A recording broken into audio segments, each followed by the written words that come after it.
आज मी तुमच्यासोबत खास लहान मुलांच्या बोरणांसाठी किंवा मग मकर संक्रांतीच्या हळदी कुंकवासाठी तिळगुळाची रेवडी घरीच कशी बनवायची ते तुमच्यासोबत शेअर करणार आहे. बनवायला अगदी सोपी आहे, कुरकुरीत अशी तयार होते आणि फक्त 10 मिनिटाच्या आत तुम्ही मस्त कुरकुरीत आणि खमंग अशा या तिळगुळाच्या रेवड्या लहान मुलांच्या बोरणांसाठी किंवा मग मकर संक्रांतीच्या हळदी कुंकवासाठी घरीच बनवू शकता.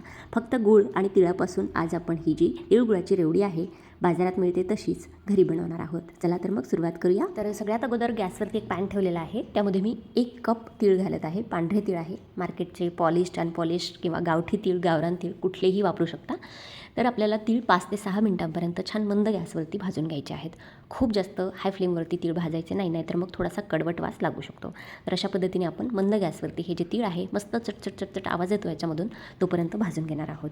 तर 5 ते 6 मिनिटातच आपले तीळ मस्तपैकी खरपूस इथे भाजून तयार आहे. मस्त फुललेले सुद्धा आहेत थोडेसे. एका प्लेटमध्ये काढून घेऊया आणि त्यानंतर आपण हे तीळ थंड करून घेणार आहोत. तोपर्यंत आपल्याला दुसरं एक काम करायचं आहे, ते म्हणजे एक नॉनस्टिकचा जुना कढई घ्या किंवा मग पॅन असू द्या. नॉनस्टिकचा वापरला तर तुम्हाला पुढची प्रोसेस करायला सोपं जातं, म्हणून मी नॉनस्टिकचा जुना तवा घेतलेला आहे. त्याला तूप थोडंसं जास्त प्रमाणात लावायचं. 1 चमचाभर तरी तूप मी जास्त क्वांटिटीमध्ये अशा पद्धतीने तव्याला लावून घेतलेला आहे. त्यानंतरची पुढची स्टेप म्हणजे आपण त्याच पॅनमध्ये 1 कप गूळ घालतोय आणि हा जो गूळ आहे तो चिक्कीचा गूळ नाही आहे, साधा गूळ वापरलेला आहे. चिक्कीचा गूळ वापरला तर रेवडी थोडीशी चिकट होऊ शकते किंवा मग दाताखाली थोडीशी चिवट लागू शकते, कुरकुरीत होणार नाही. त्यानंतर या गुळामध्ये आपण पाव कप पाणी घातलेलं आहे. 1 कप गूळ असेल तर पाव कप पाणी घालायचं आहे. पाणी फक्त ह्याच्यासाठीच घालायचं आहे की गूळ आपला जळू नये. 5 ते 6 मिनिटातच छान गुळाचा जो आपला पाक आहे तो तयार झालेला आहे. पण हा पाक रेवडीसाठी तयार आहे की नाही हे चेक करण्यासाठी पाण्यामध्ये एक अगदी थेंबभर पाक टाकून बघायचा. अगदी हाताला चिकटतोय, त्याची गोळी बनती आहे, कडक हा पाक होत नाही आहे, म्हणजे आपला रेवडीसाठी पाक अजून तयार नाही आहे. अजून आपण 5 ते 6 मिनटं याला अशाच पद्धतीने शिजवून घेणार आहोत. पाकाची कन्सिस्टन्सी बघू शकता. लो फ्लेमवरती सगळं काम करायचं आहे. अजिबात गॅसची फ्लेम मोठी करायची नाही, नाहीतर मग गुळाला थोडासा करपट वास लागू शकतो आणि थोडासा कडवटसुद्धा त्याची टेस्ट लागू शकते. त्यानंतर अजून 5 मिनटं शिजवून घेतल्यानंतर पाक परत मी थोडासा पाण्यामध्ये घालून बघितला आहे. बघू शकता एकदम बांगडीची जी काच असते त्याप्रमाणे आवाज यायला लागलेला आहे आणि मस्त कुरकुरीत. दाताखाली जर तुम्ही हा थंड झालेला पाकाचा तुकडा जर चावून बघितला तर कुडूम कुडूम आवाज येतो, म्हणजे आपला पाक इथे तयार आहे रेवडीसाठी.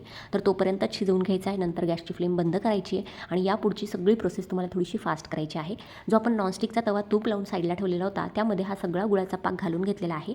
जर तुमचा पाक थोडासा कच्चा राहिला तर मग रेवडी चिकट होईल, कुरकुरीत होणार नाही. तर जे मी वाटीमध्ये बांगडीच्या काचाची जी टेस्ट सांगितलेली आहे त्याप्रमाणे करून बघायचं आणि परफेक्ट पाक तुम्ही तशा पद्धतीने तयार करू शकता. तर आता पाक आपल्या गुळाचा खूप जास्त गरम आहे, तोवरच आपल्याला अशा पद्धतीने चमच्यानी स्पॅच्युलानी थोडासा थंड करून घ्यायचा आहे. खूप जास्त नाही. तर स्पॅच्युलानी अशा पद्धतीने थंड करून घेतला की नंतर आपण याला आरामात हाताळू शकतो. बघू शकता असंच जर आपण याला सोडलं तर मग हा असाच सेट होईल आणि असाच कडक होईल, यापासून आपण रेवड्या तयार करू शकणार नाही.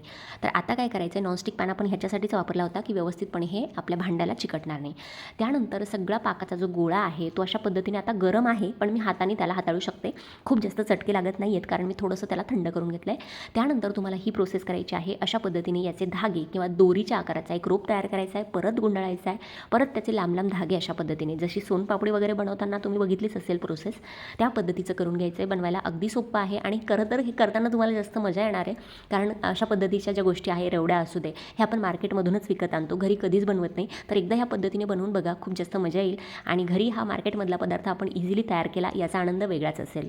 तर हा पाकाचा रोप तुम्हाला किंवा दोरी तुम्हाला तोपर्यंत ओढून घ्यायची आहे जोपर्यंत छान याचा कलर एकदम लाईट गोल्डन होत नाही. बघू शकता सुरुवातीला एकदम डार्क कलर होता, आता मस्त शायनी पण झालं आहे. ओढून आता थोडंसं ओढायला त्रास होतो आहे कारण आता ही दोरी थोडीशी घट्ट व्हायला लागलेली आहे.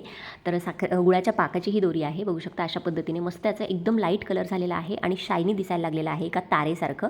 त्यानंतर आता ही थोडीशी नरम आहे, तोवरच आपल्याला कैचीने अशा पद्धतीने याचे तुकडे कट करून घ्यायचे आहेत. खूप जास्त कडक होऊ द्यायची नाही, नाहीतर मग आपल्याला याला तोडून घ्यायला लागेल. पण आता ही नरम आहे, कैचीने व्यवस्थित याचे छोटे छोटे आकारातले तुकडे आपण तयार करून घेणार आहोत. बघू शकता याचा कलरही तुम्हाला इतका लाईट होईपर्यंत ही दोरी ओढून घ्यायची आहे, नाहीतर मग ही जी चिक्की आहे किंवा जी रेवडी आपण बनवणार आहोत ती एकदम चिवट होईल, दातामध्ये चिकटेल. तर तसं न होण्यासाठी तुम्हाला ही दोरी लाईट ब्राऊन होईपर्यंत किंवा एकदम लाईट शेड त्याची येईपर्यंत तुम्हाला ओढून घ्यायची आहे आणि त्यानंतर अशा पद्धतीने याचे छोटे छोटे आकारातले तुकडे कापून घ्यायचे आहे. आता रेवडी बनवण्यासाठी हे चॉकलेट्स म्हणू शकता तुम्ही, कँडीज म्हणू शकता, तयार आहे. आता काय करायचं आहे, जे आपण तीळ एका प्लेटमध्ये काढून घेतलेले होते ते परत पॅनमध्ये घातलेले आहेत आणि हलकेसे 1 मिनिटभरासाठी गरम करून घ्यायचे आहे. आणि तीळ गरम झाले की गॅसची फ्लेम बंद करायची आणि त्यामध्ये हे जे आपण गुळाच्या पाकाचे कँडीज किंवा चॉकलेट्स तयार करून घेतलेले होते ते याच्यामध्ये घालायचे आणि मस्त चमच्याने फक्त 2 मिनिटासाठी मिक्स करून घ्यायचे.